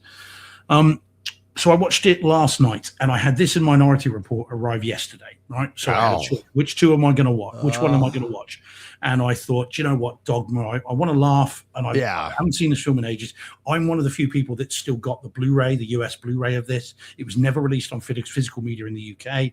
There were long time issues with Miramax and the Weinstein Company and all this stuff, which is why it's not been released until now. So, watch the movie. I love the movie, and I know it so well. I know just about every line, backwards, forwards, sideways, and it's a great movie, and it's still a great movie, and it's all kinds of fun. I suppose the only thing I would say, it's a bit sad now that we've lost Alan Rickman. Seeing him then obviously he's passed now, and so that was a bit, George Carlin as well. Bittersweet, and George Carlin, exactly that. There's a number of people that's moved on, and this was 1999. Yeah. So this was the year of the Phantom Menace. And all that kind of stuff, but there we go. So yeah, loved it. Film was great. Now, I have some reservations based on the video. Okay, well, I'll do the audio first, and we'll come back to the video. So the audio is not in Atmos; it is DTS HD Master Audio 5.1, which is a kick in the teeth because the Lionsgate disc is in Atmos. So we didn't get off to a great start, and also the Lionsgate US disc has a ton of extras that are not on the English disc, and I didn't know that. And Jordan and I had a chat about this last night on DM. Had I known that it would not be Atmos, that it would have been gutted of extra features, even though I never watched them, I would have got the American disc. I'd have imported it and had it weeks ago. I was waiting for the British disc because I thought, well, it'll be the same, and it ain't. So no Atmos track, but the audio still was really decent some of the time. Now, because it is atmospheric at times, there is some bass in this. When Alanis Morissette decides to talk, you get some surround, you get some bass, you get all that kind of stuff. The Gogothan, get some bass as it's walking. There is some night when the Metatron, so Alan Rickman gives his kind of speech. It's right around the room. Yeah, all kind of, it's like, wow, okay, and it was genuine. He had some force and some power to it. So the audio, no problem with that at all. My problem, I'm afraid, is with the video. And I don't know, and I'll say this up front, that Jordan and I, again, have been talking about this today. I don't know whether this is the same transfer as the Lionsgate disc. I don't know whether there's apparently been an umbrella version of it. I don't know if it's the same transfer as that. I'm only reviewing the British 4K release from Vertigo. And that is not, it's not a bust. It's not a complete, it's not broken, but it is disappointing. And again, I know the film very well. So the first problem I have with it is its grain. It is this version was very, very noisy, distractingly noisy. So in the sky, there's all this movement, there's all these things going on. There are shots that just I was struggling to concentrate with how noisy and grainy and the amount of movement in the image. And I'm no stranger to grain. I don't mind grain. I'm not someone that needs it all scrubbed away, but I like it to look organic and filmic, not like it's noise, not like there's something moving in the picture. And in this version, for me, that's how it looked. That's the first problem. The second problem is the brightness. There are scenes in this that just seem to be way too bright, like over bright, so that the blacks were gray. There seemed to be sort of blooming colors. It looked and it just looked weird, and it looked wrong. And there were a couple of times where I was just thinking that this can't be right. It looks like the screen's not calibrated right, and I know it is. Yeah. So I found it distracting. So it's not a bust, but it was very disappointing. And I when I finished it, I was like, ugh. I haven't had a disappointing video experience on a movie that I really like for a long, long time. But this, I'm sorry to say, really did disappoint me. And I may yet get the American release. So I can compare it. See, go on, Dick. Sorry, I'm just. No, don't be sorry. It's like I can't say any of that. I didn't. Okay. Now, here's what's interesting. It's like sometimes, like I love this movie as well. Yeah, right. It's like probably, like you said, my favorite Kevin Smith movie. I came across this accidentally years and years ago, back in the early 2000s, like on TV. I was like, how did I miss this? And then I was just like, I was just fascinated by it. And then, of course, I've owned pretty much every release of it. And so, yeah, that's the movie part of it. Like you said about the audio is really good. I thought it was really, really good. Yes, no Atmos. So on Kaleidoscape, I have it's 4K, HDR10, and DTS Master Audio 5.1. And there is some really nice pans. This is the one I was referencing earlier where I was like, oh my God, did they just... So, the boardroom scene with Ben Affleck and Matt Damon, and they go in and they're talking and stuff, and they, the voodoo doll scene. And there's stuff off camera of like Ben Affleck goes to the side and you can hear him over there. Yeah. And there's a lot of nice stuff like panning around even as he walks around the room, and you hear the other, and I was just like super impressed with that. And it's not Atmos. Right. Like, that's why I was like, now, am I impressed with it? Like, I'm talking like, because it's such a quiet scene. It's a dialogue driven scene. And I don't even know if there's any music or background or anything. So you're hearing other things. I'm talking like gravity level atmospherics that you're like, what the heck? In Dogma? Like, what's going on here? So that like really, and again, maybe it's not that great, but it's Dogma. So I wasn't expecting. So I was heightened. I was like, what the? How did it grab me like that? The buzzing of the triplets, like the fly sounds, go right round as well. They sound great. Absolutely. The scene when they rip the screen, that looked great. I thought that looked really good. That bridge scene when Chris Rock first comes in, when you were talking about like, grain and stuff. Yeah, I'm picturing that scene and I'm trying to remember. I'm like, I don't think I saw. I thought that was beautifully shot, like the sky, other things. Yeah, it's like it's not constant. It's just that there are definite sequences where it is a big problem. Yeah, towards the end in particular. Yeah, I'll have. I don't want to say I have to go back through and try to nitpick and like because I didn't have any of that. Yeah, I didn't think it was too bright. I thought the colors were great. I thought like, seeing Affleck and Damon, how young they are. It's like you could see their complexion. You could see, every pore on Matt Damon's young face and all his little freckles. I was like, I didn't know he had that many freckles. and you're like, what the? I mean, it was so. It to me, it looked so good. Now I'm not saying like, hey, it's up for home theater movie of the year because the picture is so fantastic. No, I'm just saying for I thought it looked really good in contrast to how you felt. Really, it's like if you had come in and said this is just a nice transfer, it's very vibrant, I would have been like, absolutely, that's where I was going to go with it. I just feel like I'm like maybe over and above what you were saying, and I'll have to check it out again and go back because. Yeah, like, no, it may be that this is a new transfer from Vertigo. I don't know. I genuinely don't know, but it was enough to put me off, and I was really looking forward to this. And it's not, like I said, it's not throughout. The grain isn't a problem throughout, but it is repeatedly a problem. The brightness comes and goes. It's colorful, detailed, absolutely. Yeah. But there are a couple of extended sequences where the black levels are gray. And it looks blown out. It looks like someone's just dialed up the contrast when they didn't need to. That picture, by the way, is not representative. I'm not talking about that picture. These are moving menus. I grabbed that as quickly as I could. Right. So they're not like the flesh tones don't look like that. But it just looked like it was over brightened. It looked too much. And it was just irritating. I mean, look, it might be the movie. It might be just baked in, but I don't remember it looking like that on Blu-ray. And I've seen it many times. So I can't say whether it's just the UK version or whether it's just me. It could be. Yeah. But I was disappointed. I was disappointed.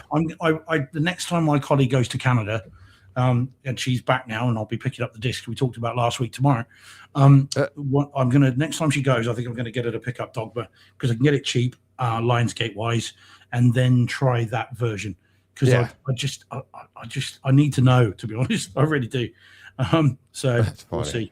All right. Yeah. No, but it's a good film, and if you want it in 4K, this is the only way you're going to get it in the UK anyway. Yeah. So people might be more, but I'm also irritated at the lack of Atmos and the lack of extras. I thought it outmixed really, really well. Yeah, it did. You know what I mean? Like, it's like, could we? I honestly don't know how much more we could have gotten with it, but maybe I don't know. It's so. Yeah, all right. There we go. Yeah. All righty. Okay. All right. Now you want to go to you. Here we go. Because there's something bananas about this one in particular. Really? Do you know what audio this is in? Huh? Bananas. Do you know what audio this is in? 2.1. DTSX. Come on. I know. I had to check. Yes, oh my God. When did it come out? Just now? It's been out. It's been out. It's only just come out here, but this is the American one. I got this for very cheaply. And this one's been out for a while. Yeah. So oh my God. All right. Here we go. Bonkers. Here we go.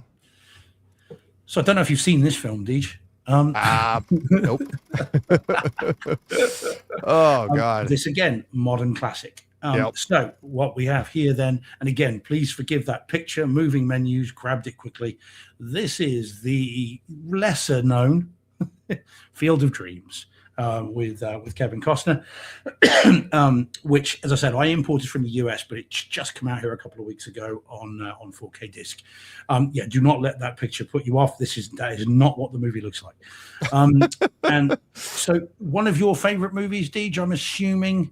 Yeah, it's like apple pie, isn't it? Surely it's like literally as American as it gets. Yeah. Did you see when I just saw online they played a baseball game, like a pro baseball game. I didn't even know that happened. Yeah, did you not see? Have you seen the video on Twitter? I retweeted. Yeah, it I absolutely was blown away. Oh my God! Yeah. And Kevin Costner walks in. Yeah, playing the music out of the cornfield, and that I was just like, how did I not know this happened? Right? Me neither. Yeah. Oh. Yeah, I probably saw your retweet of it, but yeah. Oh, so that's I don't know. Was it the Yankees and the White Sox or something? Yeah, it was something. Something like that. Yankees and somebody in a cornfield. Yeah, and it just so good, and that was a very cool thing that they did in Iowa as well. It was literally in a cornfield in Iowa. Right. It genuinely did. They basically brought the movie to life. Love it. Very cool. Insane.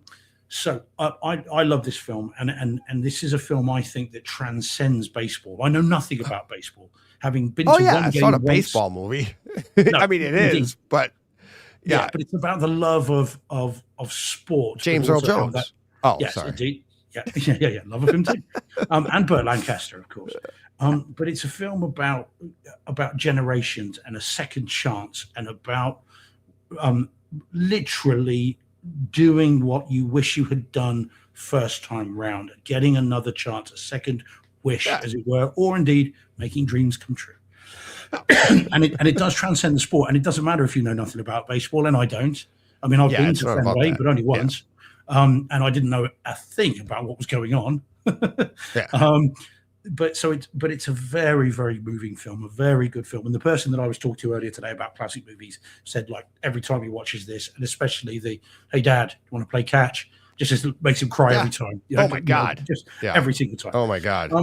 And it only gets better with age. And when I say age, I mean not just the age of the film, but the age of you watching it. You know, as you reach the different stages in your life, and this film, you gravitate towards the film for different reasons, I think. And instead of being the son, you become the father, and then the father then becomes the son. And I love how that works. So anyway, so very good film. The 4K disc then, bizarrely, 4K.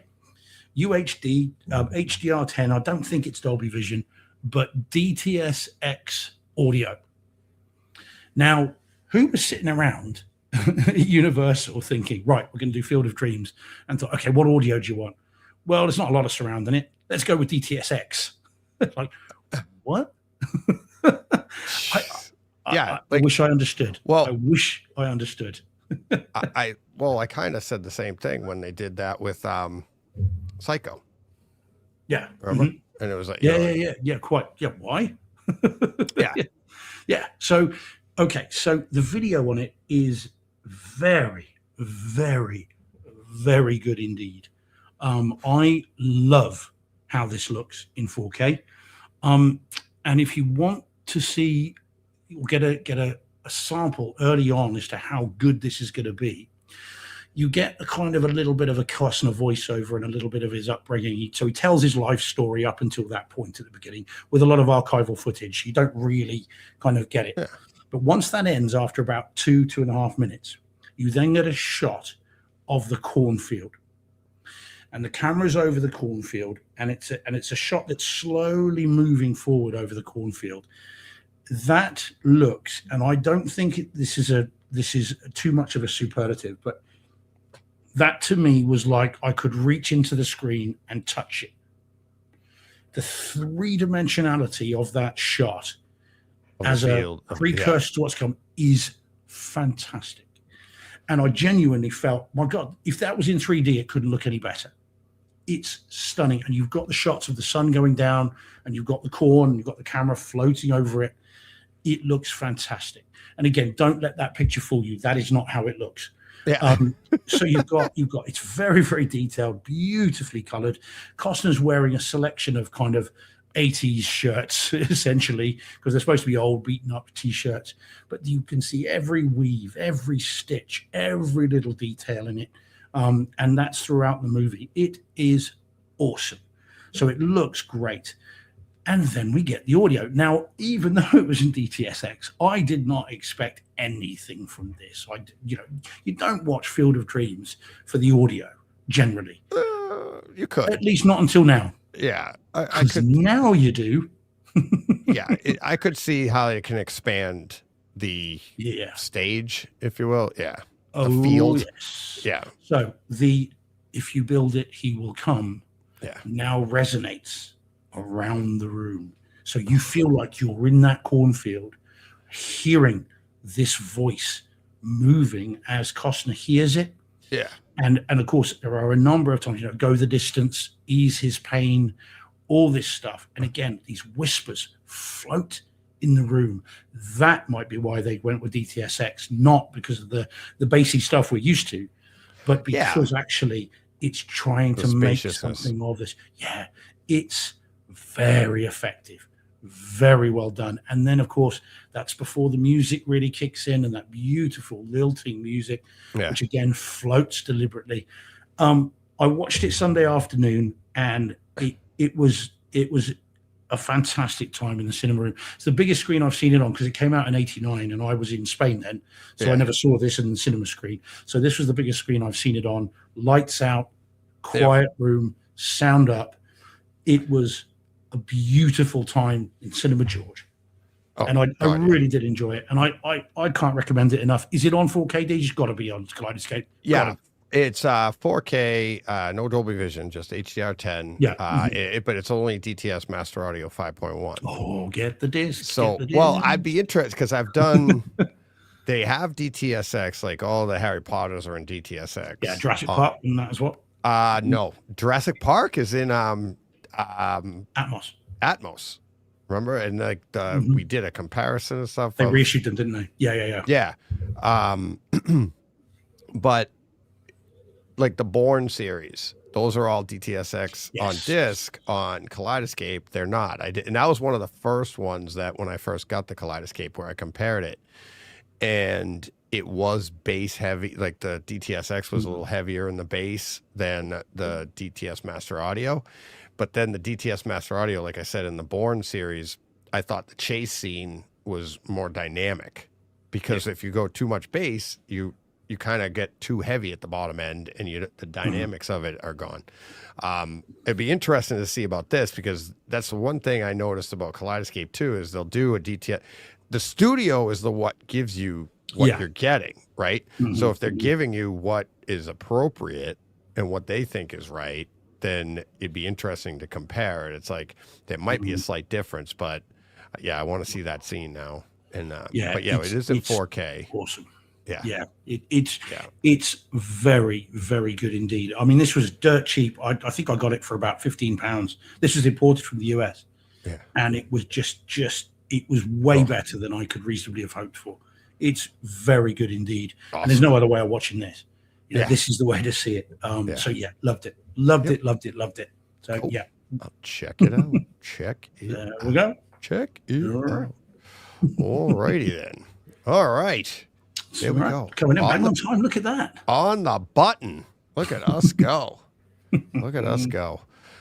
All right. That should do it. Steve's got a long day ahead of him. Had a long day today, so you gotta get him his beauty rest. So very obviously. Yeah. Apparently he's missed a lot of it lately. So can't tell. Yeah.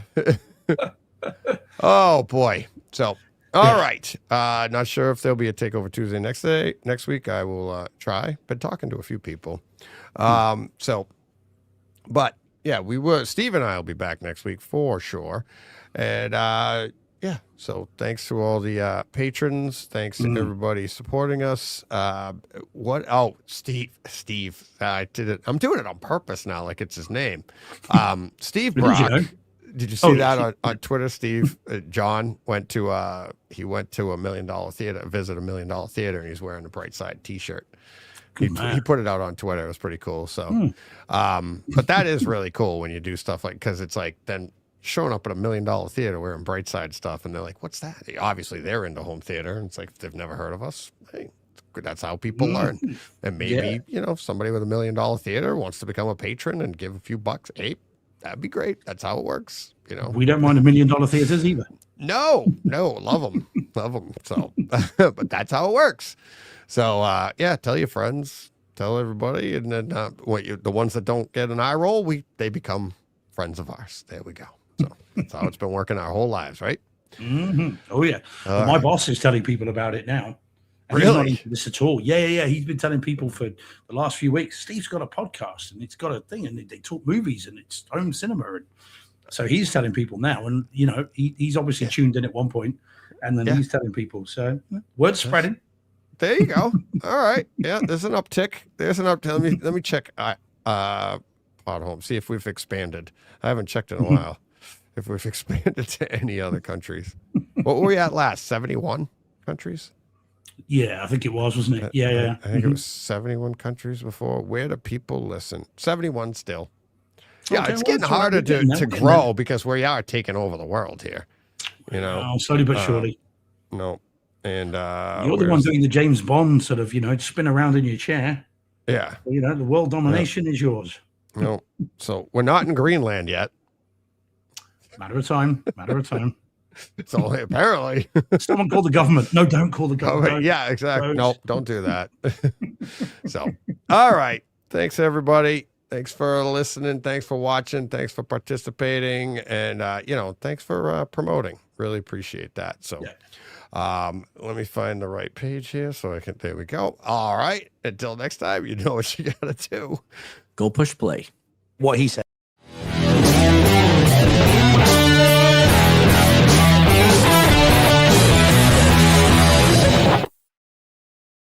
Hey, Fred. This has been a Hey Fred production with theme music by Jeff Bernhardt and Throne Vault Productions.